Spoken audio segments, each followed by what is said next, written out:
Great morning, great afternoon, great evening, wherever this conversation finds you. I am Travis Gray. Today we are transforming with our guest, Eddie Leshure. He is a spiritual emergence coach, meditation teacher, breathwork facilitator, and yoga instructor. He is a certified alcohol and drug counselor and peer support specialist. Eddie is a long-term recovery. His professional background includes many years of training, supervision, direct client contact in addiction counseling. His personal journey took him deep into the throes of active addiction and incarceration on a drug arrest. He had 2 years behind bars, mostly spent in Attica Prison, where he survived a rebellion in 1971 that killed 43 inmates. He's a trauma survivor. Thank you, Eddie, for transforming with us today. How are you? I am great, and thank you for that introduction. I'll make one minor correction. Yeah, go The ahead. 43 individuals that were killed in the uprising included both inmates and prison personnel. Wow. Yeah, Wow. so there were about 10 employees that were also killed in the massacre that occurred when the state of New York retook the prison. Wow. We were just talking about the value, the importance of trauma, of how that informs our work, how that informs our lives, how that informs recovery and transformation in other people's lives. What was that experience like for you being there? Well, the experience is more than just September 13th, 1971, when most of the killing took place. Yeah. It takes place, it spans a range of time. I went into Attica about a year beforehand on a narcotics arrest, and there was a buildup to the uprising where those of us inside who were trying to make change were going about it through the system, Mm-hmm. but also trying to build connection internally. Mm-hmm. The rule or the policy of prisons, like a lot of places, divide and conquer. Yeah. So an important thing was that there were groups of people across racial lines and across ideologies that were getting together and talking. So there were Black Panthers in there. There was Young Lords Party. There were inmates like myself who were white.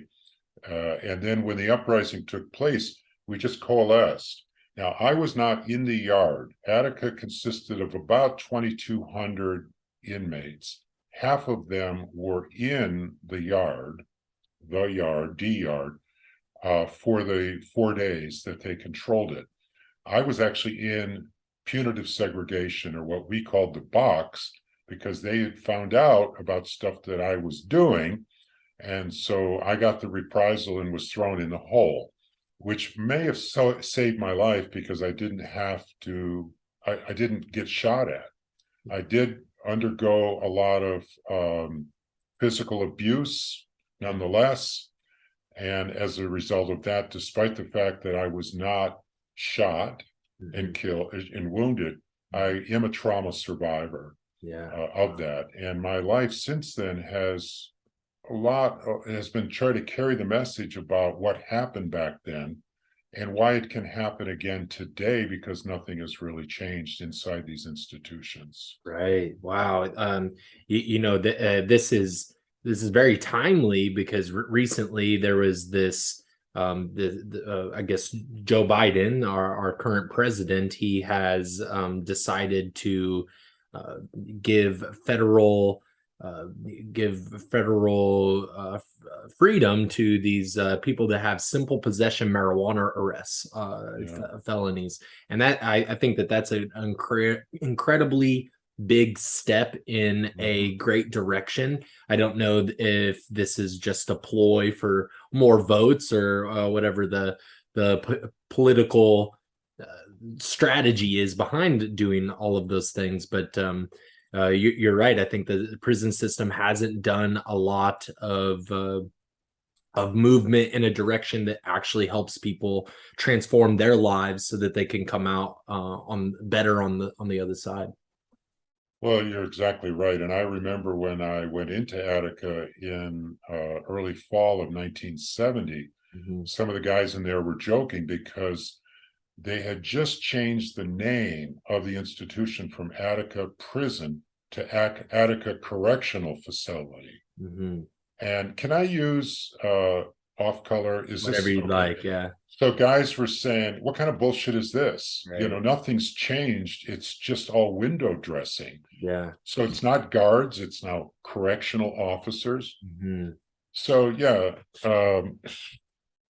Yeah, they're just putting on different clothes to be friendly. There's a lot of that right now. There is oh a yeah. lot of this trying to appease everybody, and I don't know that you can just appeal to every life. What do you think about the current climate socially around this? Recently there was an article that came out that was kind of looking down on the Navy. Was they have a tradition in boot camp where they tear gas. They tear gas the young soldiers in the Marines, I believe, and the Marines are told that they have to sing "Happy Birthday."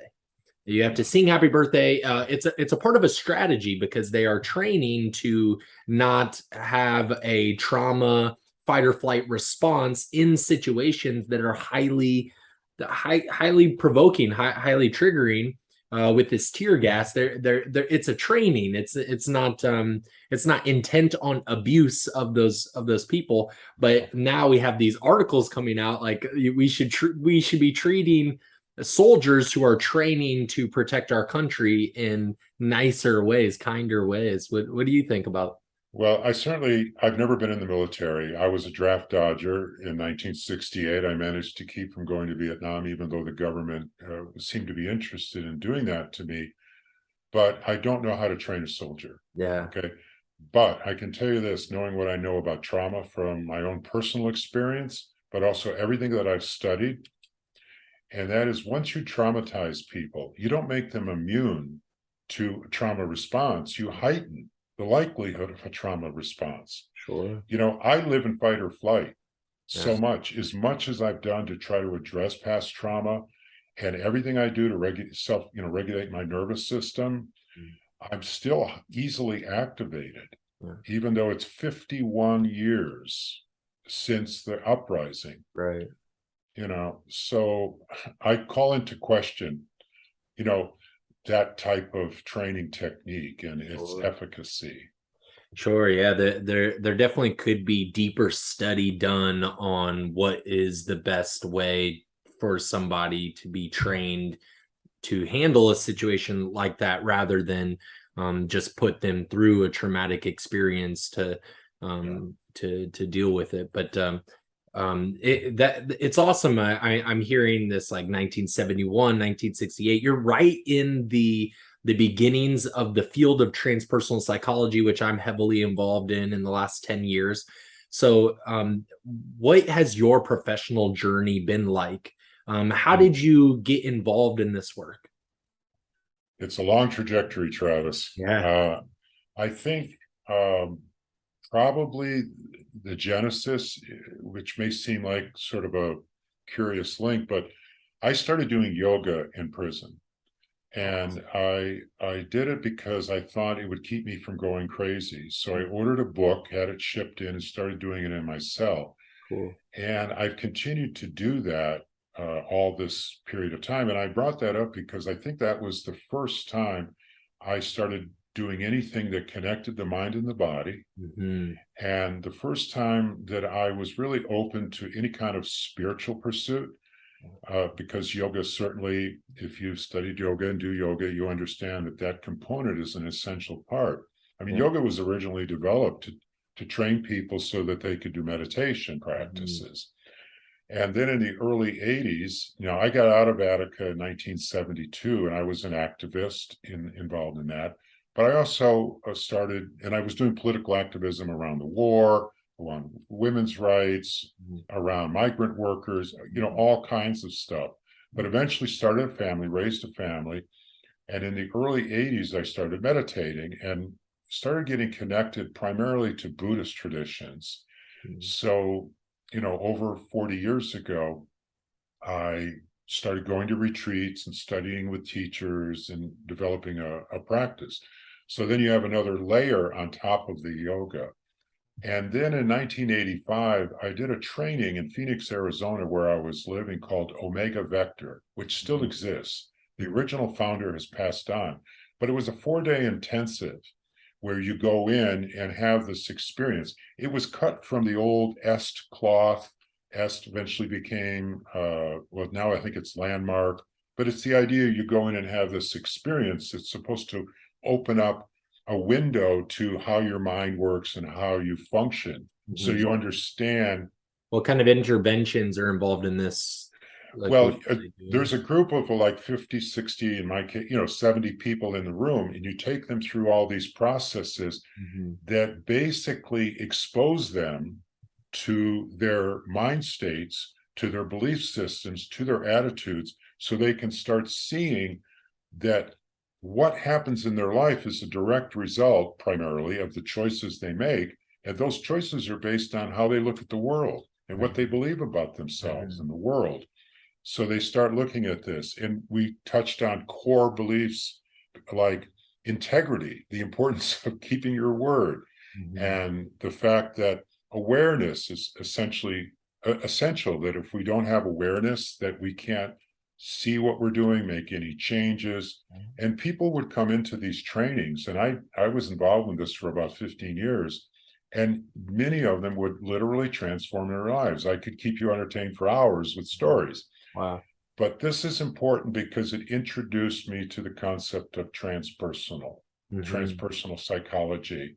And I remember one of the other, and I became a facilitator, and I was facilitating these groups in Arizona, California, up in Canada.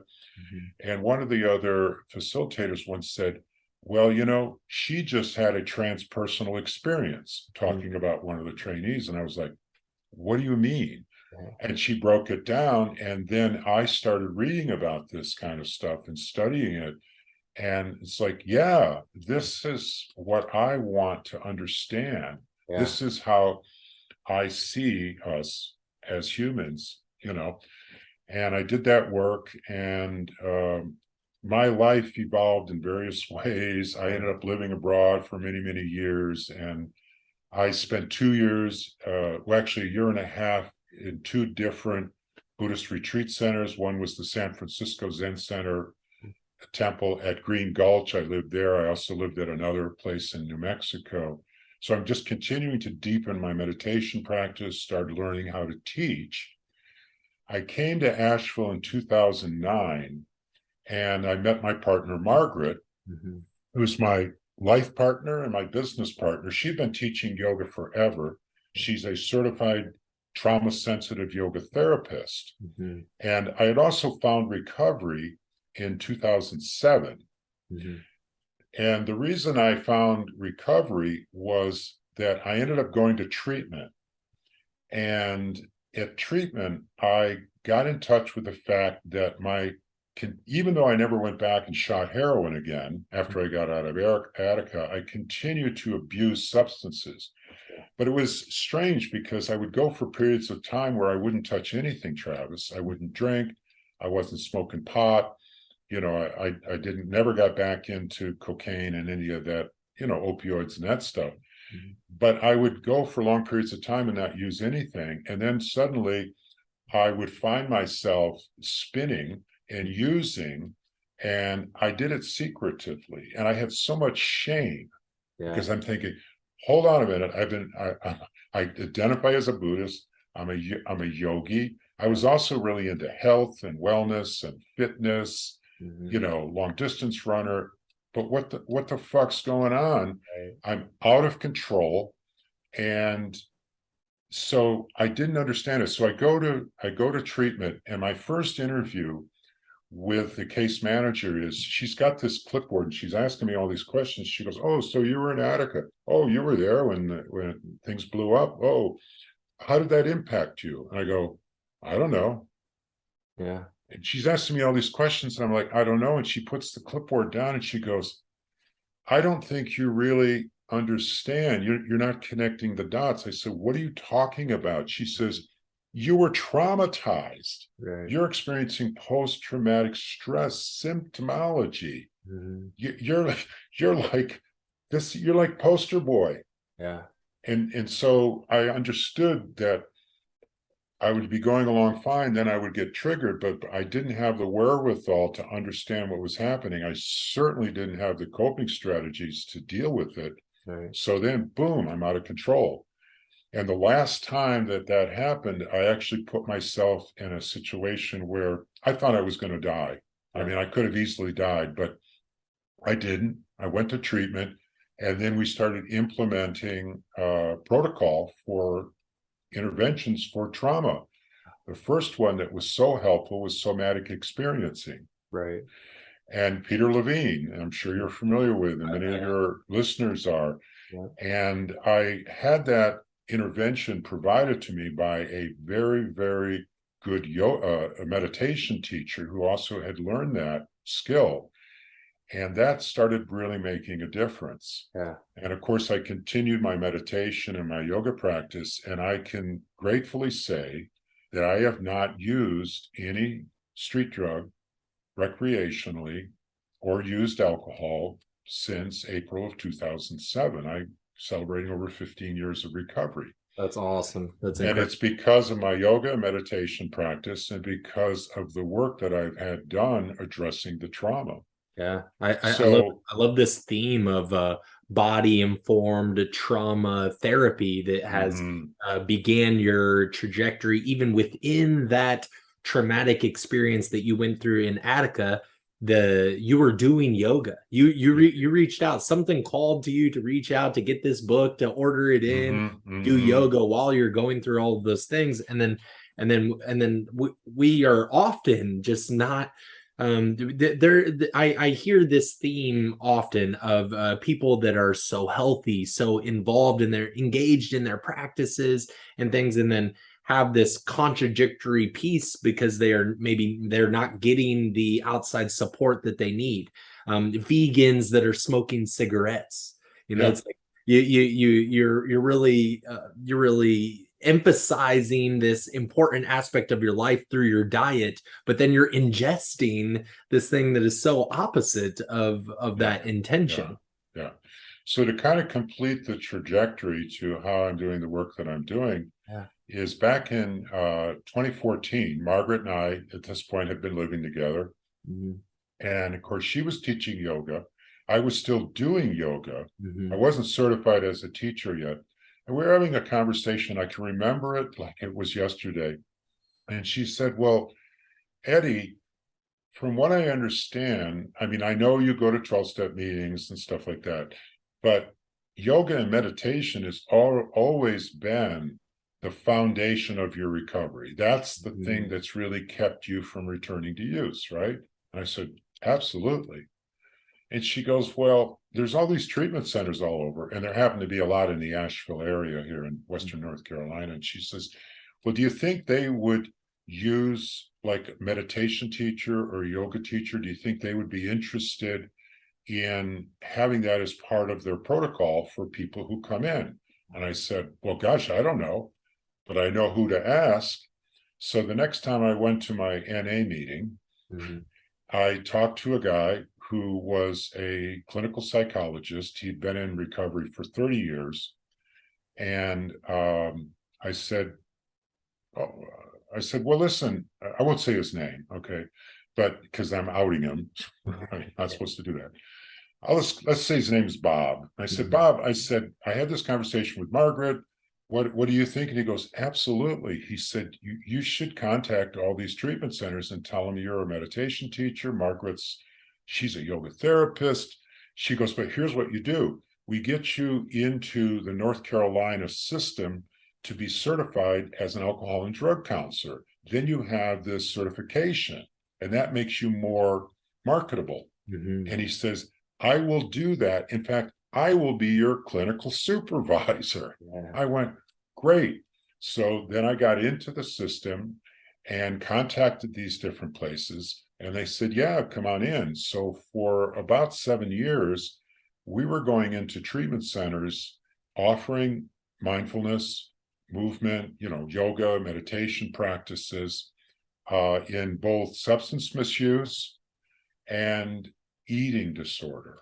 In both of those, we worked with every kind of treatment and aftercare facility you can imagine, including a year we spent in a methadone clinic working with people coming in, getting that medication as well as buprenorphine. So we've got a wide spectrum.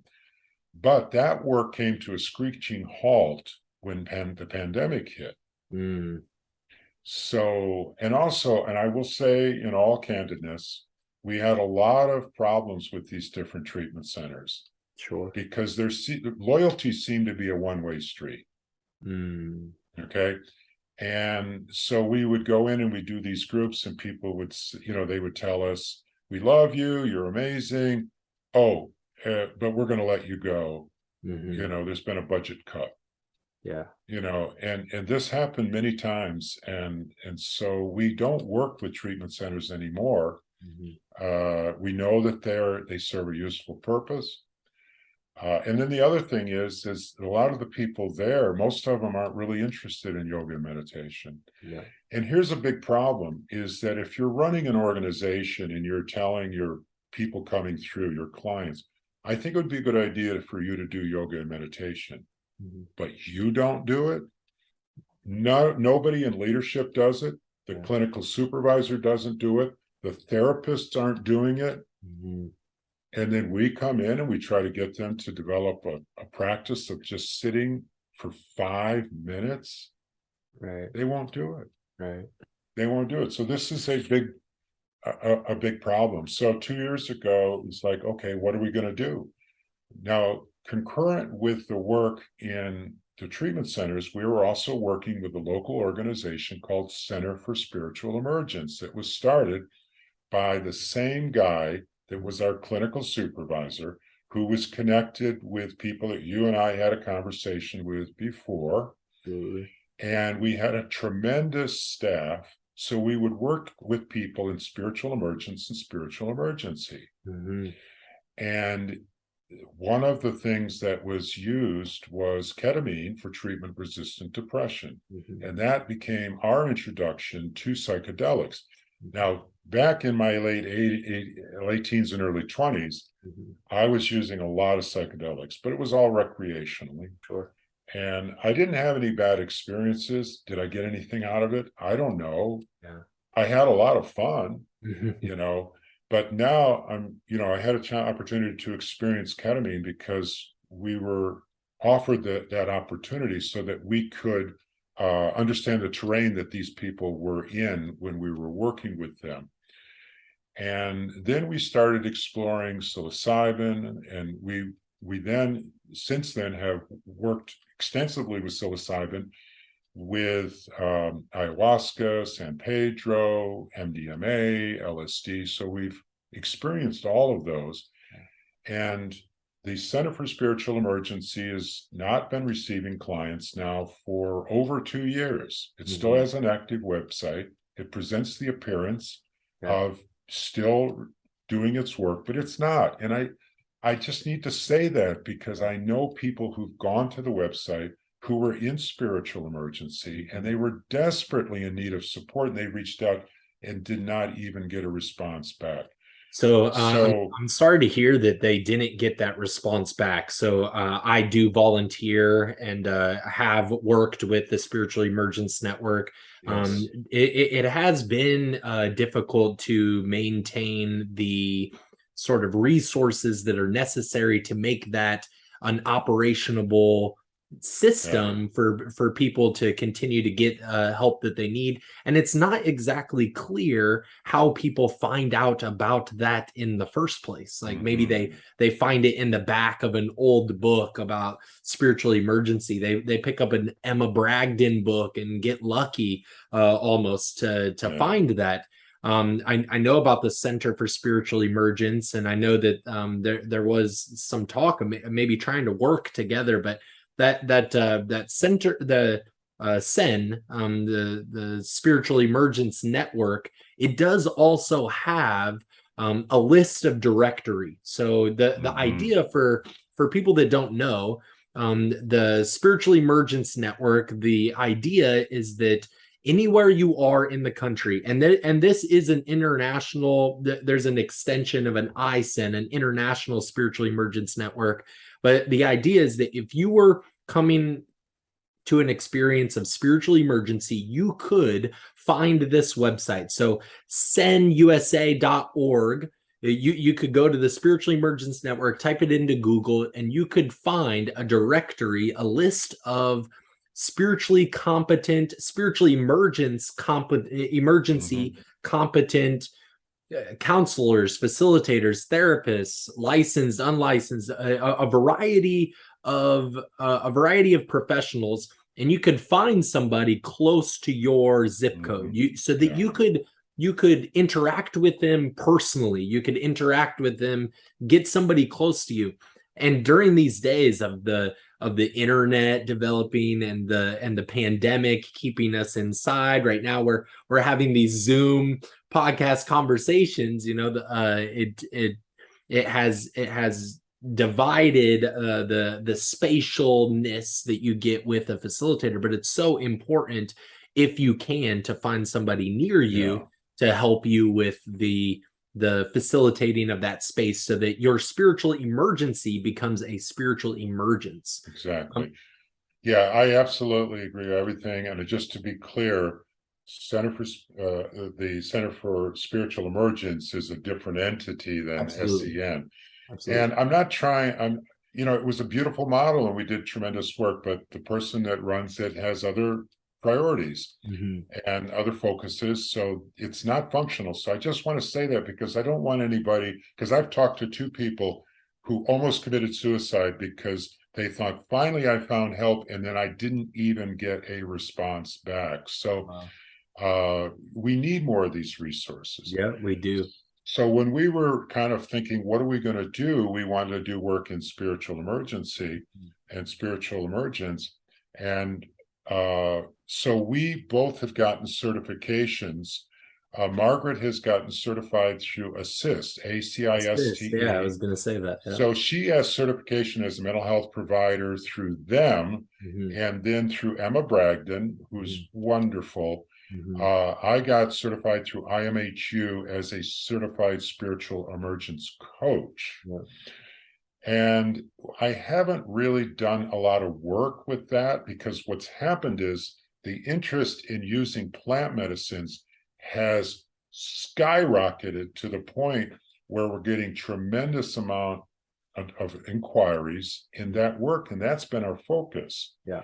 But I'm so grateful for the training that I've gotten around spiritual emergence, spiritual emergency, because I'm able to identify that.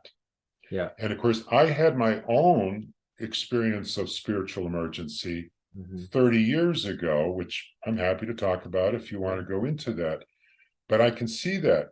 And so this is really helpful. And we were working with someone who just came to work with Margaret as a trauma-sensitive yoga therapist. And in the early conversations, Margaret was able to identify, this person's in spiritual emergency. This was not something she got from her yoga therapy training. It was something she got from the SE training. So she was able to direct the work that she was doing as a yoga therapist, understanding that this person hadn't had psychotic breaks. That's not what was happening, And I think there's a major lack of understanding about spiritual emergence that you're well aware of. A lot of places. For example, there's a retreat center near Asheville. I'll give a plug for it. It's called Southern Dharma Retreat Center. They've been around for like 35 years. I've done probably 13 retreats there. Wonderful place. Okay. So I'm doing a 10-day intensive deep concentration practice called the jhanas, or the meditative absorptions. Not 9 days in, one of the participants, there were about 25 of us on retreat, she just flipped out, started running around, screaming, shouting obscenities. And honestly, the teacher didn't know what to do. about the situation because he is was an extraordinary Buddhist meditation teacher. But SE didn't know about it, didn't know who Stan Groff was, didn't know any of that, so didn't know what to do. And I had experience with people who had been in that state. So I actually went to the program director and I said, I can give you some suggestions on how to de-escalate the situation and build trust so that we can keep this woman safe until her husband can come and pick her up. But there are meditation teachers who don't understand this, and they don't understand trauma informed. I mean, there are a lot of this can become a very complex soup with many intricacies in it. There is a lot of lack in the competency of these issues. I really love, I'm sure you know, David Lukoff, who had a great influence on putting spiritual emergency symptoms into the DSM, the Diagnostic Statistical Manual. And recently he has put on he has free courses that people can get continued education credits that they need for their therapy training. They can get these CEUs for gaining a competency in these spiritual emergency issues that, like you said, you've been to these treatment centers, you've been to these organizations, these places, even the idea that the AA and NA centers that you were involved with did not have meditation, and they didn't have yoga. They don't have these body somatic practices to connect.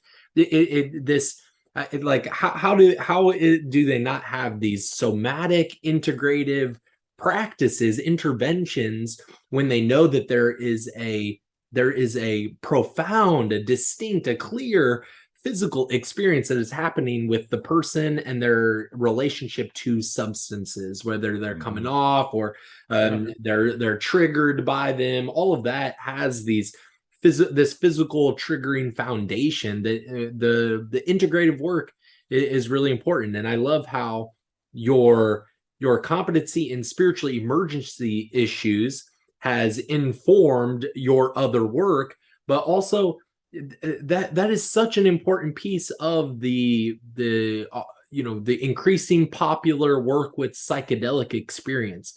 The psychedelic experiences are great, but the competency in spiritual emergency is a very important knowledge base to help the integration of these experiences that people are having, no matter how that is triggered. I love the work of Rhea White, exceptional human experiences.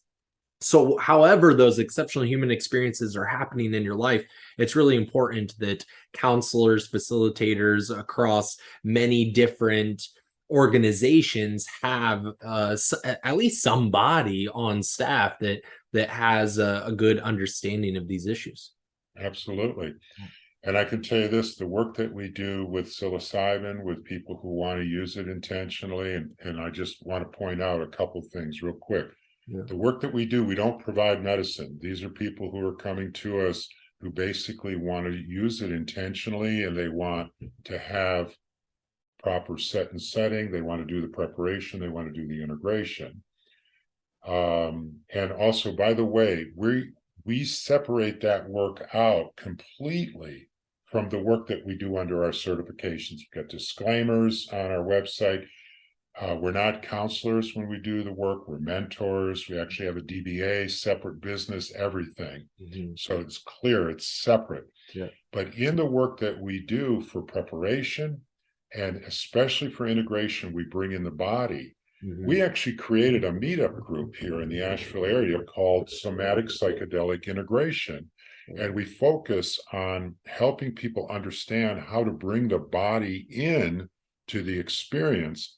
And when they have this big experience, the ceremony, the journey, we call it, that they can unpack the downloads, what has come to them, the insights, and integrate it into the body to build on all those new neural pathways that have been opened up. Once the default network takes a break and sets back, and the psyche brings this material up, we can take this and work with it. And a recurrent theme in everything we offer is to encourage people, no matter what shows up, to say yes. And this is informed a lot by the SC training that we've had to understand that when symptomology appears, you don't suppress it. You know, it's like somebody said to us once, if you're walking through hell with gasoline underpants, don't sit down. I don't know who originated that quote, but a good one. It's a good one. I mean, so yes, turn to it and say yes. And what we do is we offer mindfulness, movement, and breathing practices that people can use to navigate the rough patches, breathe through them, move through them, understand that you don't have to believe this. Yeah. You don't have to believe the mind, the stories that comes up, and say yes. And when doorways open, continue to walk through them. Yeah, I do love that. If you're wearing gasoline pants, don't sit down in hell. That's so funny. I think our work as spiritual counselors and teachers and these things, when we're working with our clients, I have often said, we are walking shoulder to shoulder through hell in their experiences, and we're helping guide them. I love this idea. We're just continuing to walk through the door. New doors will open. Keep walking through, and we'll help support you and walking through those doors. And it's so important to get that support, because we can easily fall into maybe a bias to our own stuff and process, and not be able to be objectively aware of the things that are happening. It's great to be in this community of transpersonal professionals, even to work with each other in the ways that we support each other in our transformative process. Is there anything currently in your life that you are working to transform? Anything that you continue to transform? Well, everything I do, whether it's my yoga practice, you know, my meditation, using medicines, doing breath work, because we do our own breath work, and we also facilitate integrated breath work sessions. It's just really clearing away the illusion, the delusion. Yeah. Clearing away stuff, stories that I've picked up that don't serve me, continuing to just pay attention and notice what comes to me, what insights come to me, and to really find out, how can I weave that into my life? Because ultimately, Travis, my goal when I wake up is I want to be kind. I want to be compassionate to myself and to others, and to serve others. You know, one of my little taglines a lot of times when people say, well, thank you so much for whatever it is, I just say, I'm just glad I can be useful. You know, I've had this life that I've led, and it's prepared me to do this work for others. And in the process of doing it, I learned so much from the people that we work with. I mean, their courage, their insights, the stuff that the way, I mean, we had a woman come to us who was given 3 months to live. You know, a woman, I'm 74, she was younger than me, and she was a retired physician, and she said, I got a lot of money, I got a lot of stuff. All I care about now is I want to be able to meet death gracefully. And when you hear that from someone who's facing it, I mean, that, it's like, just breathe that in and sit with that, and like, okay, how am I approaching life and death? You know, I want to meet death gracefully. I want to meet death gracefully. She goes, I don't care about all that other stuff. Doesn't matter, nothing. And she was very wealthy, you know, she'd been a physician for, 40 years. And it's like, oh yeah. And I've learned, I think, more than anything else, Travis, how to use the superpower of my breath Mm-hmm. to Can you say regulate. more about that, the superpower of your breath? So, I mean, there's so much. I mean, when we do the breath work, and we do integrated breath work, which is based on that foundation of holotropic breath work that was created back in the 70s by Stan and Christina Groff, Yeah. and which has been expounded on and developed. And but we don't follow that traditional holotropic breathwork protocol. It's a shorter arc, Mm-hmm. but we were trained on how to create playlists and all that stuff, and we set up a really wonderful experience for people. So the breath can be powerful in that respect. Also pranayama, because I'm a yoga teacher and a longtime yogi, and so many incredible breathing practices that can be used. There's a woman, one of the most respected yoga teacher I know on planet Earth. She says the most important part of yoga is pranayama. Mm-hmm. It's more important than all the other, the 8 limbs, all that stuff. The most important thing is pranayama. But then just learning how we can use breath to self-regulate the nervous system, to be able to know when we're up in fight or flight, when we're activated, just to be able to use our breath to down-regulate into our window of tolerance or resiliency zone, or if we're stuck and we're trapped and we're feeling lethargic and heavy and on the cusp of depression, how we can use our breath to lift our energy. Yeah. It's just, I talk about the sacred breath. Next week we're going to a conference that's in Eastern North Carolina for the addiction professionals of North Carolina. We're presenting there. Awesome. Both Margaret and I are doing trauma-informed mindfulness, movement, and breathing practices for relapse prevention is the theme. And we're going to be working with mental health professionals, and we're going to try to get them to buy into the idea that you can use these effectively for yourself. Yeah. And then if you use it effectively for yourself, then you can offer it to the people you work with. How to just take a sacred breath and go, okay, what's happening right now? Mm-hmm. What am I feeling in my body? What am I noticing? To start noting and tracking sensations in the body and being able to notice what we tell ourselves about our experience, to be able to step back and become a witness to our experience in our body, in our mind, and then be able to ask ourselves, what do I need right now? That's the key. Yeah. Self-compassion is at the heart of everything. And if people are interested in self-compassion, I don't make any money off this, but Kristen Neff and Christopher Germer are really the leading experts on that. Kristen Neff is in Austin, Texas, and Chris is, I think, out in Massachusetts. Mm-hmm.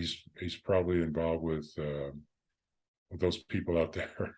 Yeah. Can't think of. They have books or what? Oh, yeah. Kristen Neff has a book just called Self-Compassion. Christopher Germer, they've got a bunch of stuff. They're doing trainings. Great. They are wonderful, and we've learned a lot from that material. But yeah, just to use the breath as a way of stopping and pausing and noticing what's happening. Yeah. Is the breath smooth? Is it long? Is it choppy? Is it short? And then how can I use it to transform and heal? It's so incredible that when I recognized this idea, or was when I first moved to the Bay Area, I joined a SANS conference, a science and non-duality conference, and I had this quantum breath experience that I was involved with, and it gave me this out-of-body experience kind of for the first time in my life. I've done different psychedelic experiences, but for the first time I felt outside of my body. It seemed very powerful. But I've always grown up with asthmatic symptoms, and I've had a problem with my relationship to breath. But as I developed my awareness, my mindfulness, just as I've grown to have a deeper relationship to my body, to my breath, to my mind, and the thoughts that are going on, and my emotions, and all of these things, my asthmatic symptoms have also left. They've also moved on. I don't use inhalers at all in the last maybe 5 years. I just don't need that sort of support because I have a more mindful understanding. Every day people are waking up only to breathe enough to survive and not taking deep breaths. Not Yeah. you could imagine somebody for maybe 20 years never having this mindful deep breath once, maybe Yeah. just waking up every day, just only breathing enough to survive. And that's crazy. Your body's not getting enough oxygen. Hmm. Your brain is not getting the oxygen that it needs, and it's having all kinds of developmental symptomology across the body, across every piece of your life. And it seems so simple. Oh, well, it's just the breath, but you can do it in different ways. You can hold the breath for a long time. I like the 4x4 method, or Hmm. you do 6 deep breaths. It's always in meditation that I facilitate. It's always the breath is the anchor between that body and mind Hmm. connection. It's that Hmm. anchor for your emotions, for your thoughts that are coming in. It helps those thoughts move on. If you're wanting to be still, just to be connected to that breath is just an incredible tool, an incredible anchor. It's really important. I love that you're referencing Stanislav Grof, Christina Grof, and that holotropic breathwork, because they were so pivotal in the development of transpersonal psychology as a whole. But these days, as I had mentioned to you before, these days people are having they're doing facilitating these breathwork workshops and things, and not giving credit to this foundational, the roots of where some of this breathwork come from. And I'm not even saying that Stanislav Grof began this, but this is also a part of ancient traditions. This is also Hmm. a part of deep yogic traditions, and many spiritual traditions. That one breath, we're all breathing that one breath. Yeah. It's really amazing, really valuable. So well put. And, the breath is a way to gently bring our awareness to our body. Mm-hmm. And of course, so many of us are dissociated, disconnected with our bodies. And that's a result of the trauma. Yeah. Everybody we've worked with virtually in all these thousands and thousands of people who had been in active addiction, they'd all been traumatized. Yeah. And it's such a complex thing. If people want to understand trauma, well, Stan Grof will give you some insights, but Dr. Gabor Mate and Bessel van der Kolk and Peter Levine and Pat Ogden, those are people to really read and understand. But, why did I use? Why did I use? Because I was in pain. Mm-hmm. You know, Gabor Mate, who is, I told you off before we started, I said Stan Grof is like a god to me. So Yeah, is Dr. Gabor Mate.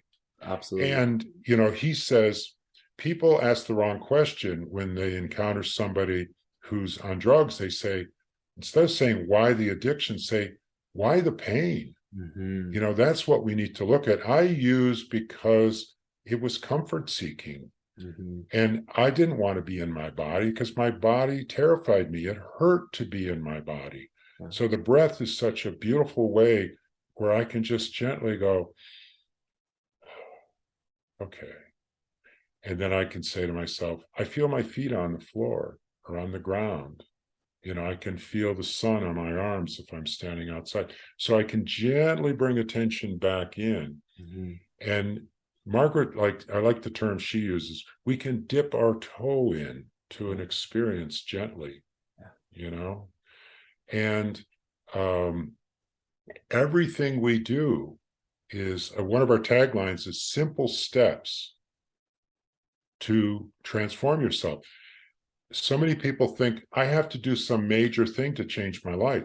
You don't have to shave your head and move to the Himalayas and change your name, right? Mm-hmm. You can just start doing small, simple steps, small practices, and just start bringing them into your daily life. Absolutely. Yeah, When you go out to sit in your absolutely. car, yeah, And before you, those practices, those simple practices that you add into your life are making profound changes, profound transformation is happening as a result of those small practices. it's compounding interest that you're getting on the transformative evolution of your life. Yeah. Let me give you an example. Is one of the people who did plant medicine ceremony with us, he had grown up in a severely abusive household, terrified of his father. There was violence. Then he became a New York City policeman. And he was a first responder at 9/11. Wow. So you're talking about compound trauma. Right. So he just lives he's been living in this constant anxiety, and it shows up and cripples him in so many ways. So he did the plant medicine, he did psilocybin, and in the course of the experience, he noticed the anxiety arising. And we had talked to him about how to turn toward it with compassion and say yes, and breathe and open up to it. One of the modalities that we love is IFS, internal family systems. I think it's a wonderful modality, and it merges very well with this because we can start identifying different parts that are showing up, and rather than discounting or invalidating them, we understand they have a role to play. So during the course of this, and we'll call this gentleman Bob as well. That's sort of the generic name today. So Bob, we just said, okay, he says, I'm really feeling this. And I said, okay, Bob, let's breathe together. Let's breathe together. Can you breathe with us? So we just model, the breathing, and he was breathing with us. And we say, just reminded him, the anxiety is showing up because it's trying to protect you. All right. It's doing its job. Can you just let it be there and say, okay, I understand you're doing a job, but you know what? I can do this. I can walk through this. I can be with this. So he kept doing this work. And then we followed up with him in the integration sessions that we do.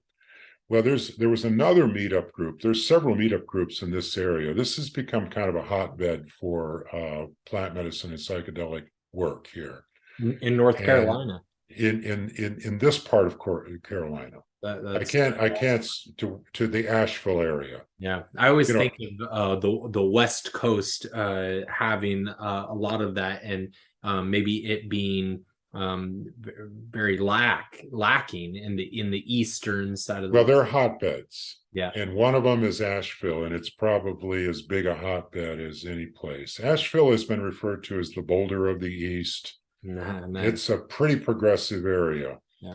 So anyway, this gentleman, Bob, he shows up at a meetup group, and people are going around and sharing. And he says, I did plant medicine about 3 weeks ago.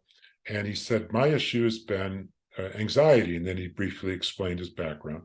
And he said, I still have anxiety. The anxiety hasn't gone away, but now I can view it as a friend. Which brings to mind the great Buddhist teacher Thich Nhat Hanh, who I'm sure you're familiar with, who passed away within the last year, who has this saying, when these afflictive emotions show up, treat it like a friend. Oh, I see you. I know you. Yeah. He really spells that out very well in his book called Anger, Thich Nhat Hanh's book on anger. But anyway, Bob says, now when it shows up, I just breathe, and I extend my exhale, and I feel my feet on the floor to try to ground myself. And I just go, okay, you're here. All right. You can hang out if you want. But you know what? I'm okay. I'm safe. And this is his work. And this is integration work. Yeah. And he understands that he keeps doing that again and again. He's going to build on those new neural pathways that have been opened up. And Travis, I know you're familiar with the studies that have been done with all the MRIs, and they see how the brain changes through meditation, through yoga, through breathing practices, and by doing this kind of integration work. And we don't know, Bob's probably 65 years old. We don't know when he's 75 if the anxiety is going to be gone. We don't know that. And I would never promise that to anybody when they come to us. Yeah. But what we know is he doesn't have to go through life terrified and anxious all the time. Yeah. And to me, that's enlightenment. That's a transformative experience. He's getting his life back Beautiful. because he had the willingness to step into the circle and do the work. Yeah. Beautiful. Yeah. Our relationship to these emotions, our relationship to these thoughts, Exactly. our relationship to these practices that are maybe not serving us in Right. our best way, our relationship to the addiction, the substance, all of those things is it's really profound, and this is an integrative practice. It's an integrative experience, integrative intervention, but it's transpersonal also. And we don't have to do plant medicine. Yeah, That's just one pathway. absolutely. It Yeah. can be done in many, many other ways. Absolutely, and our relationship to those things that are extending beyond ourselves, and those having maybe even separating ourselves from the anger, not identifying with it, makes it a transpersonal experience, so that we can integrate it, so that we can make it move beyond who we believe we are, and build a different relationship to it. Well, there's that great model. Do you know the Buddhist teacher Tara Brach? Tara Brach. She's based out of the DC area. I don't think so. She's got a bestseller called Radical Acceptance. She's a very, very good Buddhist teacher who happens to be a psychologist. Great. And she popularized an acronym called RAIN, which was originally developed by a Buddhist teacher, Michelle McDonald. RAIN, recognize what's happening. Oh, this is what's happening. A, allow or accept. Okay, I can be with this. Yeah. I investigate. And I think that's particularly true with the stories in our head. Are these stories I'm telling myself true?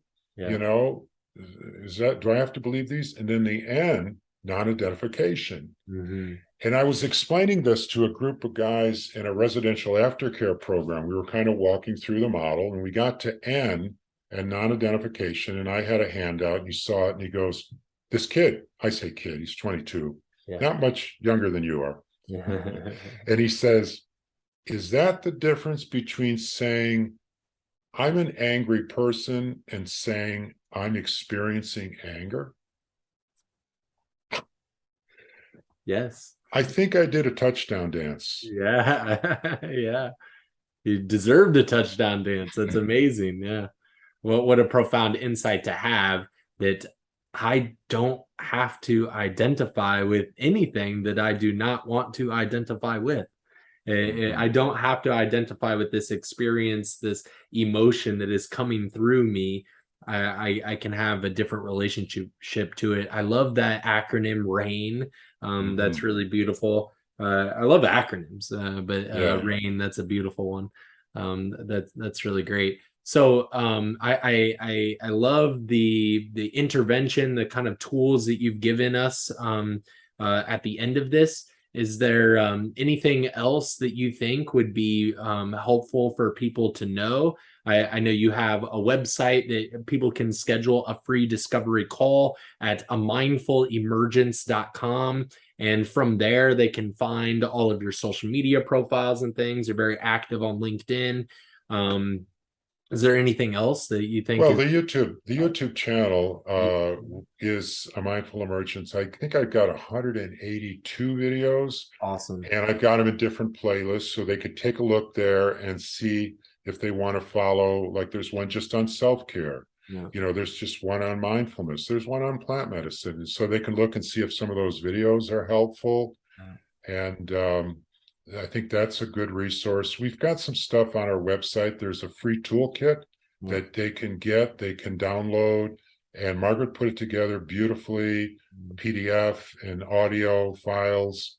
But yeah, just reach out to us. And I think just continue. I think if people just continue to study and learn, but find community. Find other people who have common experience. We do a monthly integration circle. This is online. There's no charge. You get the link, and you're sitting where you're sitting in San Jose, and I'm in Asheville, and somebody could be in Bishkek, Kyrgyzstan. If they can get the time zone thing figured out, and they just go on, and everybody's on Zoom. And I know a lot of people are zoomed out. Okay, I get it. But it's an hour where you show up and people just share. And maybe maybe they just got back from Peru and did ayahuasca, or maybe they've done breathwork sessions, or maybe they're struggling with spiritual emergency or spiritual emergence, some kind of experience they haven't been able to transform and integrate. They can just get on there and share and know they're around other people who will listen, who understand. Maybe they can get ideas from other people, get inspiration, find resources. Yeah. So that happens every month. It's the second Wednesday of every month. And that information, if they go and sign up for the free toolkit, they get on our email list and we notify them of that. And so that's a resource that's free, and they could do it at home.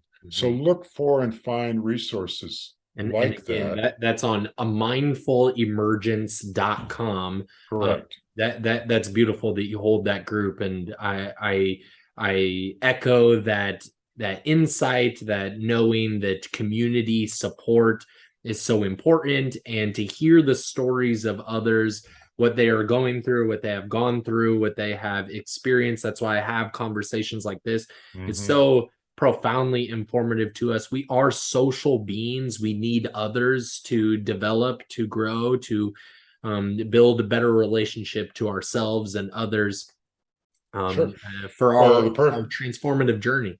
The perfect example of that is Alcoholics Anonymous, which I'm not necessarily trying to plug, but it started in 1935. It's still there, and it's saved millions of lives. Absolutely. Why? Because a bunch of people who couldn't stop drinking got in a room together and they talked about it, and they figured, you know what? We can do this together. I can stop drinking because I'm in community. I'm in a tribe. I'm with people who understand. That's anywhere you are in your transformative journey, you don't need to do this alone. Exactly. So find community. That's why we started the meetup group, so that people could come into a room. And there's people that show up at our meetup group who have never done any kind of psychedelics. They're not even sure they want to do it. They just want to show up and listen to other people. And so they can make informed decisions about, gee, is this right for me? Or, and of course, as a spiritual emergence coach, if I can find the time, I want to start a support group. But right now we have the monthly meetup, we have the integration circle every month, and we also do a integrated breathwork online every single month. I think the next one is on the 15th of October. If they go to the website and they go under breathing practices, it's listed. People can. So we're pretty busy. But just sounds like that monthly group, all the things you're doing, all of the groups that you have, those are different versions of support groups. You are facilitating a support group. I'm so happy that we had the opportunity to have this conversation. I deeply resonate with your story, and I see my future self in you, and all of the things. It's really incredible that we had the opportunity to do this, and I hope I know that it's going to be very valuable to other people that get a chance to tune in. So I hope maybe we get a chance to do this again. This is really wonderful. Thank you. Absolutely. Maybe next time you can do it with Margaret. And absolutely, I would love that. No, I love doing this. This is what lights me up. Talking about this, it excites me to see that you're doing this, and I, congratulations on the, as I said before, trajectory that you're going. You're going to do great work, and we just need to keep learning and growing together and evolving and trusting that we have the resources inside us. We just need to tap into them. And trust and continue to do the work and recognize we're not alone. Right. Thank you so much, Eddie. I appreciate it. Absolutely. Thank you, Travis.